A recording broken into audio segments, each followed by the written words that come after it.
आमदार कृष्णा खोपड़े यांना पुन्हा एकदा धमकीचा फोन आलाय। तू अभी तक जिंदा कैसे है असं म्हणत भाजप आमदार कृष्णा खोपड़े यांना पुन्हा एकदा धमकीचा फोन आलाय। दरम्यान तुकाराम मुंडे समर्थकांनी धमकीचा फोन केल्याचा आरोप आमदार खोपड़े यांनी केलाय। धमकीच्या फोन नंतर खोपड़े यांनी पोलिसांना या संदर्भात माहिती दिली आहे।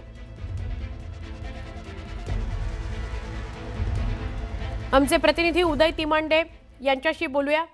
उदय, नागपुरामध्ये हिवाळी अधिवेशन सुरू आहे, दुसरीकडे रहिवासी भागामध्ये बिबट्या शिरलाय आणि आता अजून एक महत्त्वाची बातमी येते की कृष्णा खोपड़े यांना धमकीचा कॉल आलाय। काय सांगाल?